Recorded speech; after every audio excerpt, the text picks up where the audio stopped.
Hello there, boys and girls. Welcome to Wednesday story time. We've got some good ones picked out for you today. We've got some Max and Ruby. We've got some Berenstein. What? Fluffy says he has a surprise for me.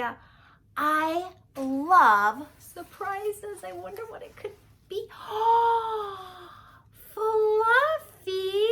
Oh, don't be shy. I love them. Fluffy gave me some flowers. Did you pick these yourself? Oh my gosh, they are beautiful, and I bet they smell good too. Ah, so fragrant.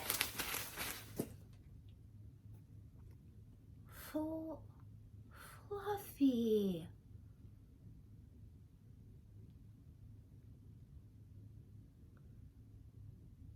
Fluffy. Why did you eat the flowers?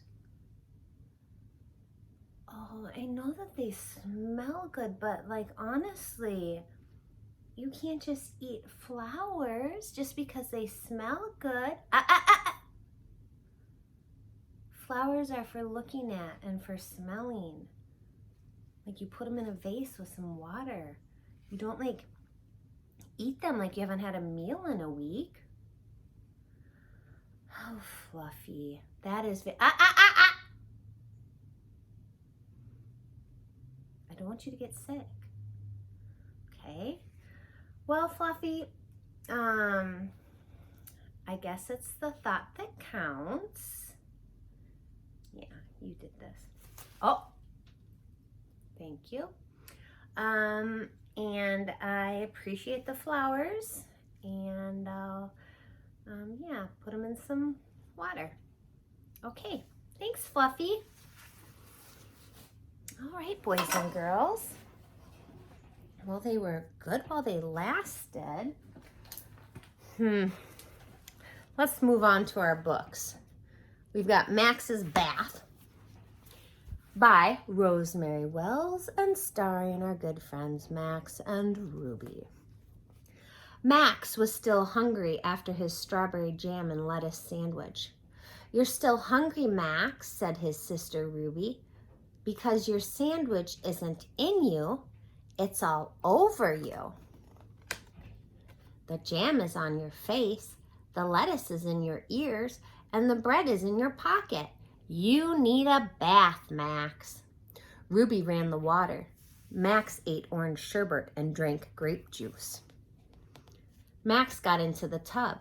His orange sherbet sank to the bottom. "Boat," said Max. "Max," said Ruby, "you can't take a bath with sherbet. Now I have to run you another bath." Max got into his new bath. His grape juice sank to the bottom. "Boat," said Max. "Max," said Ruby, "two baths and you're dirtier than ever. No more baths for you." "You're going in the shower to get clean," said Ruby. "Dirty," said Max. Oh boy, now his sister's all dirty. The end. Next we have the Berenstein Bears and Trouble with Friends.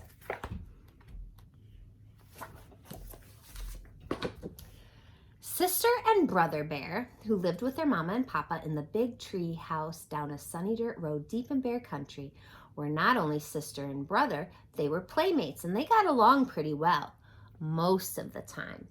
But brother was quite a lot older than sister, almost 2 years, and sometimes he wasn't much interested in the games she wanted to play, especially when sister got a little bossy, which she sometimes did.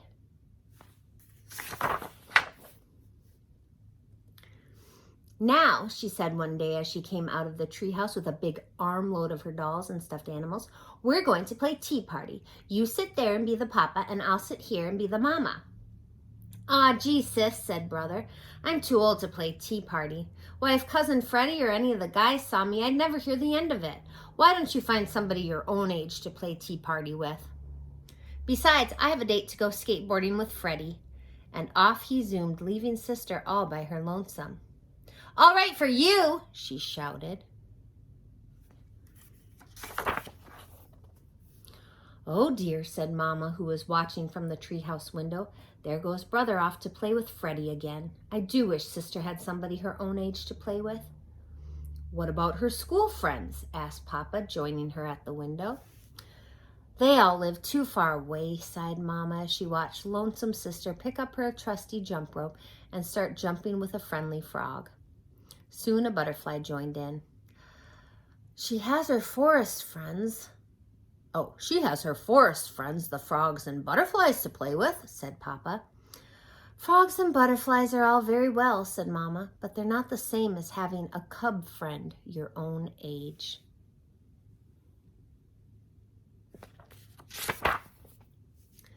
I'm just going to turn this a little bit. That's when Mama saw the moving truck out the corner of her eye. "Look, a new family moving into the empty treehouse down the road. It certainly would be nice if they had a cub Sister's age." Sister saw the truck too, and the car following it. "Somebody moving into the empty treehouse. I wonder if they have any cubs." And off she skipped down the road to investigate. The truck stopped at the empty house, and the moving bears began to unload it. The car pulled in behind the truck, and the new family got out. There was a mama, a papa, and a little girl cub, just about Sister's age. Sister could hardly believe her good luck. Just what she needed, a little girl cub to jump rope, play tea party and house and school, and have all kinds of cub fun with. She could hardly wait to say hello. She skipped over and introduced herself. "Hi, I'm Sister Bear. I'm 6 years old and I live just down the road." "Hi," said the new cub. "I'm Lizzie Bruin and this is my papa and mama, Mr. and Mrs. Bruin. I'm 6 years old too. May I try your jump rope? I can do red hot pepper." And could she ever? Lizzie Bruin was the fastest jump roper Sister had ever seen. "I can jump to 1,000, said Sister. "I can do 1,001, said Lizzie, returning the rope. 1,002, snapped Sister. 1,003, said Lizzie. "Well, we'll just see about that. Let's have a jump off right here and now," said Sister. "Let's nod and say we did," said Lizzie. "Say, isn't that a playground over there? Last one there is a rotten egg." And off she ran with Sis, doing her best to catch up. "Well," said Mama, who had been watching from the window, "the new cub certainly is a lively little thing. She may be just what Sister needs." Sister and Lizzie had quite an afternoon. They climbed to the top of the jungle gym, rode the seesaw, and pushed each other on the swings. They played tag, laughed and giggled, rolled down a grassy bank, and picked wildflowers for their mamas.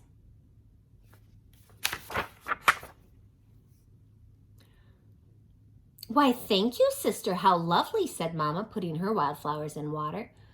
"Well, what's your new friend like?" "Her name is Lizzie. She's 6 years old. She's an only cub, and she's a little bossy." "Oh," said Mama. "Well, you certainly seem to be having fun." "Oh, yes," said Sister. "I had a lot of fun. A little bossy and a little braggy." The next morning, bright and early, the phone rang. It was Sister's new friend, Lizzie. "Want to come over and play school?" asked Lizzie. "Okay," said Sister. "Bring some of your dolls and stuffed animals," added Lizzie, "because mine aren't unpacked yet." So Sister gathered up some of her favorite dolls and stuffed animals and headed for the treehouse down the road. "Come on in here," called Lizzie from the garage. "My mama and papa are still fixing up and putting away, so we're going to play in here. Who did you bring?" My best doll and stuffed animals," said Sister. "And this is my special teddy that I've slept with every night since I was a baby."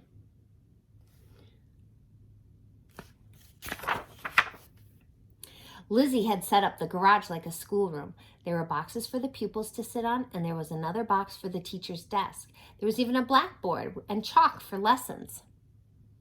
This is going to be fun, thought Sister Bear as she began setting toys on the boxes. That's when she heard a tapping sound. It was Lizzie tapping on the desk. She had a pretend pointer in one hand and a piece of chalk in the other. Please be seated, sister. It's time for your lesson. Today I'm going to teach you the alphabet. The first letter of the alphabet is... Now, just a minute, protested Sister. Who said you were going to be teacher? When I play school, I'm the teacher. And not only that, I already know my ABCs. Sister Bear, if you don't sit down this minute, I'm going to keep you after school, said Lizzie. Is that so? Shouted Sister. Well, if you don't give me that pointer, I'm going to keep you after school. That's when Sister grabbed the pointer. Soon they were rolling around on the floor, wrestling for the pointer, which broke in two. Look what you did, shouted Lizzie. You broke my best pointer. Oh dear, you guys.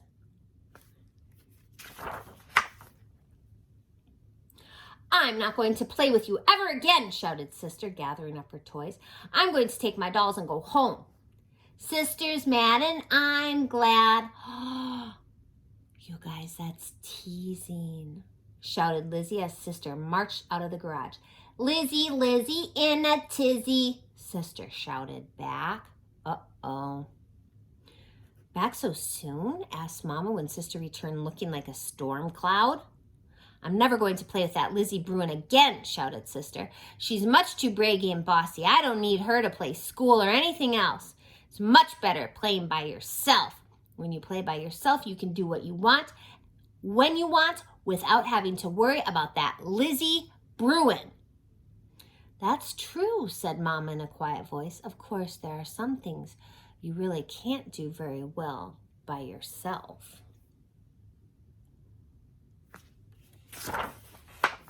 Like what? Asked Sister. Well, you'd have a pretty hard time pushing yourself on a swing, said Mama, and I'd like to see you ride a seesaw by yourself.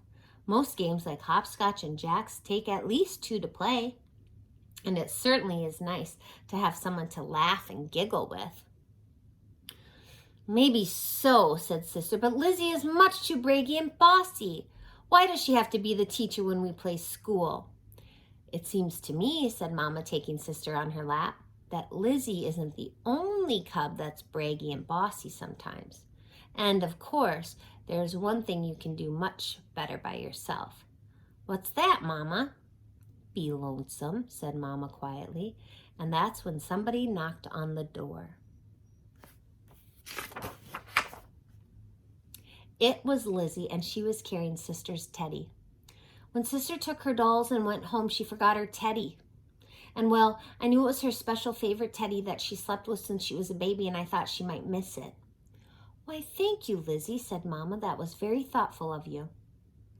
Thank you very much, said Sister, hugging her teddy. And you can be teacher if you want to, said Lizzie.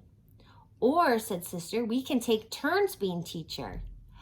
Terrific, said Lizzie. Great, said Sister, gathering up her doll and stuffed animals again. Last one to your garage is a rotten egg. And off she scooted, laughing and giggling with Lizzie scampering after her. The end. All right, we've got one more, and this one is called Feast for 10 by Catherine Falwell.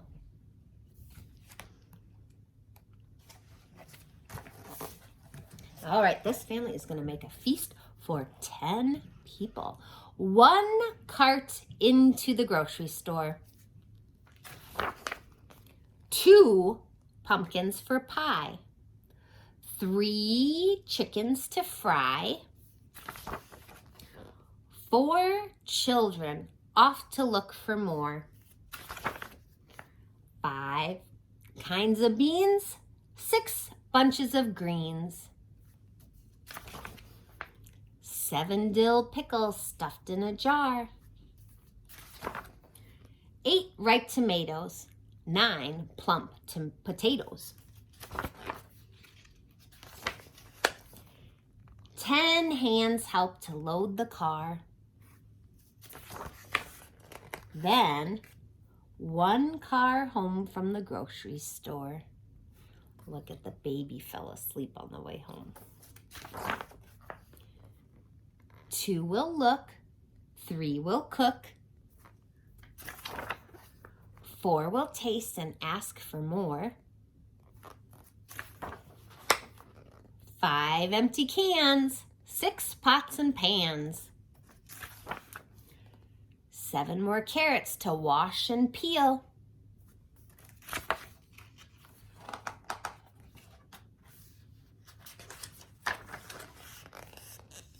8 platters down, 9 chairs around. 10 hungry folks to share the meal. Looks delicious. Oh, jelly beans for dessert. The end. All right, boys and girls, I will see you tomorrow for Dance Thursday. Love you.